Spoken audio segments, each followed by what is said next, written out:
Art, in all its forms, has been humanity's timeless attempt to make sense of existence. From the first marks on cave walls to sprawling frescoes that told stories of gods and kings, every work has been an echo of human thought, emotion, and ingenuity. Art is not only about beauty, it is about memory, meaning, and expression. It helps civilizations record their triumphs, mourn their losses, and define their identities. Among the vast range of artistic expressions, there is a world that rises from the flatness of the canvas into three-dimensional form.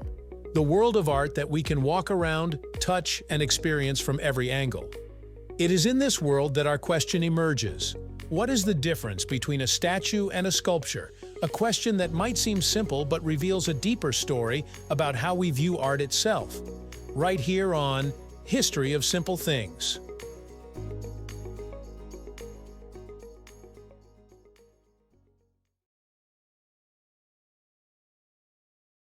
In the realm of three-dimensional art, we find creations that demand space, volume, and perspective. Unlike painting or drawing, these works occupy real space, inviting us to move around them, to watch light shift across their surfaces, and to feel the presence of their material. Here we encounter carvings of stone, molded clay, cast bronze, and even modern works in glass, steel, or found objects.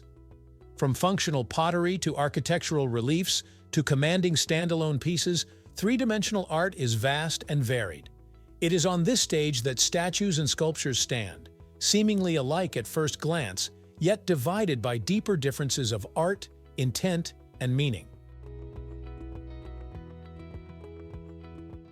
A statue, by its simplest definition, is a three-dimensional representation of a specific being, most often a person, an animal, or a deity. Statues are almost always figurative, aiming to capture likeness, identity, or reverence. Think of the commanding presence of Michelangelo's David, the serene poise of ancient Greek Kouros figures, or the solemn faces of Buddhist statues across Asia. Statues tend to honor, memorialize, or symbolize something of importance. They often have a specific subject and purpose, whether it is to commemorate a hero, embody spiritual devotion, or project the authority of leaders. Their forms are recognizable, often naturalistic, and they seek to make their subject eternal by freezing them in time. Sculpture, however, is the broader category. Every statue is a sculpture, but not every sculpture is a statue. Sculpture encompasses the entire art of shaping, carving, modeling, or assembling materials into three-dimensional form. It is less about the representation of a specific being and more about the act and result of creation itself. A sculpture might be abstract, geometric, symbolic, or narrative. It might not depict anything literal at all, but instead focus on exploring shapes, emotions, or conceptual ideas. From the twisted, surreal works of Henry Moore to the bold abstractions of Constantine Brancusi, sculpture stretches far beyond imitation of life. It is the creative universe where imagination takes physical form, unrestricted by the need to mirror reality. The first major difference, then, is in purpose. Statues are typically representational. They exist to portray someone or something recognizable. They are tied to identity and meaning, often serving social, political, or religious functions.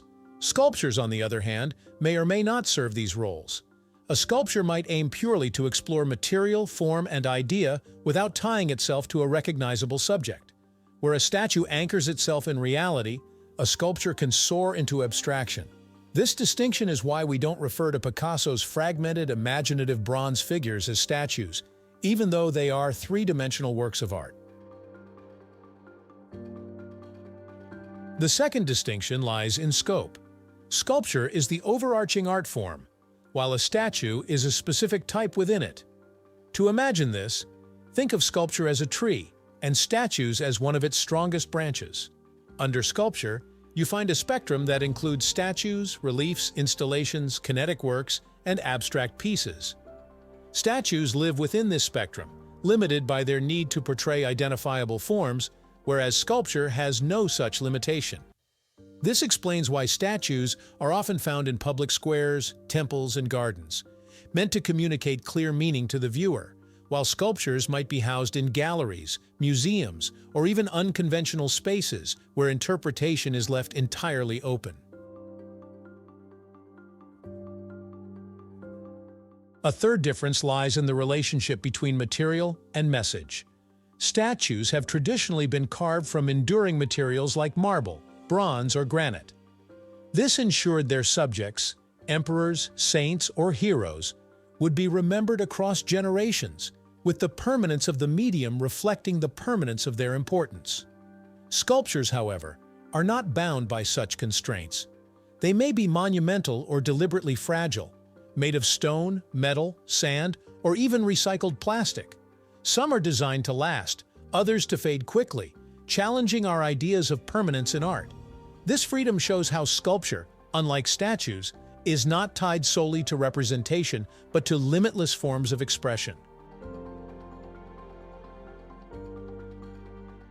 In summary, statues are about people, beings, or specific forms made to be remembered, while sculptures are about artistic creation in its widest sense.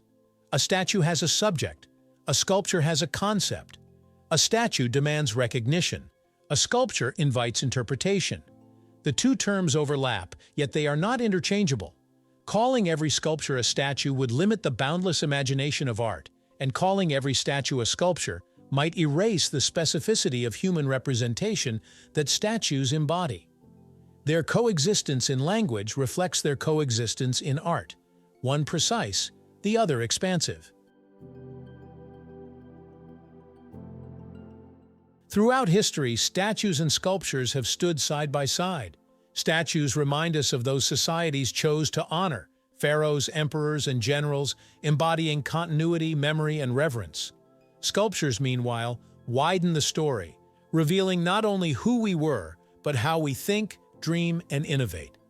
They twist materials into forms that may inspire, provoke, or even puzzle.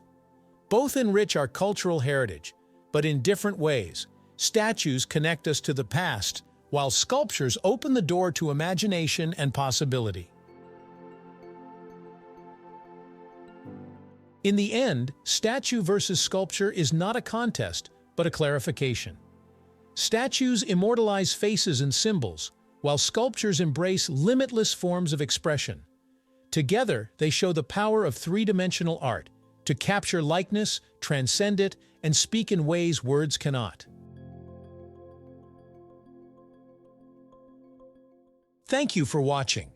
If you have suggestions for our next video, feel free to share them in the comments below. We'll be sure to give you an acknowledgement for your contribution. Thank you for joining us on this journey through the history of simple things. Don't forget to like, subscribe, and stay tuned for more stories woven through the smallest details.